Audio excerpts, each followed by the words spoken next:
यो हो नेपालको ताजमहल यानी रानी महल। यो केवल एउटा महल मात्रै होइन, यो एउटा सच्चा प्रेमको प्रतीक हो, किनकि यो महलको पछाडि एउटा अथाह प्रेमको कहानी लुकेको छ। आफ्नो प्यारो मान्छे गुमाएको वियोगमा तडपिँदै लगभग 4 वर्ष लगाएर यो महल खडा गरिएको थियो। त्यो प्रेम कहानी कसको हो भन्ने लाग्न सक्छ तपाईलाई। त्यो अथाह प्रेमको कहानी हो जनरल खड्ग शमशेर र रानी तेजकुमारी देवीको। खड्ग शमशेर पाल्पा गएर बसेपछि उनले त्यहाँ कान्छी रानी तेजकुमारीसँग बिहे गरेका थिए। उनले तेजकुमारीलाई कति माया गर्थे भन्ने कुरा यहीँबाट थाहा हुन्छ। खड्ग शमशेरले त्यहाँको जंगलको नाम पनि तेजकुमारीकै नाममा रानीवन बनाइदिए। नदीको किनारलाई रानीघाटको नाम दिए। तर भन्ने गरिन्छ नि, सच्चा प्रेमको खुसी दैवले पनि देखि सहँदैन। खड्ग शमशेर र तेजकुमारीको प्रेममा पनि ठ्याक्कै त्यस्तै भयो। एक दिन अचानक तेजकुमारीले यही नदी किनारमा अन्तिम सास फेर्दै दुनियाबाटै बिदा भइन्। खड्ग शमशेरको संसारमाथि आकाश खसे जस्तो भयो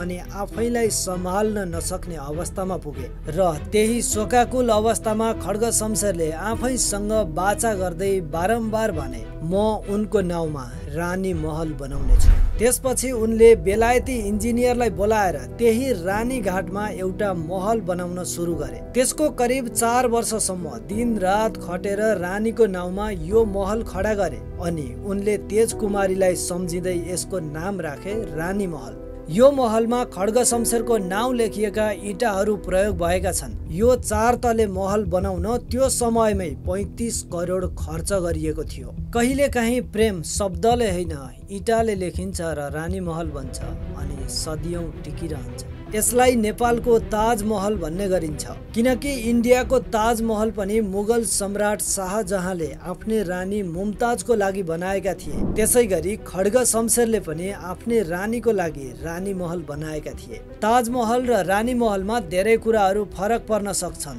तर एउटै सिमिलारिटी काफी छ। यी दुईटै प्रेमको प्रतीक हुन्। यी दुईटै महलको बोल्न सक्ने आवाज छैन, तर महल भित्रका भित्ताहरूले भन्न खोजिरहन्छन्, मान्छे मरे पनि सच्चा प्रेम कहिल्यै मर्दैन।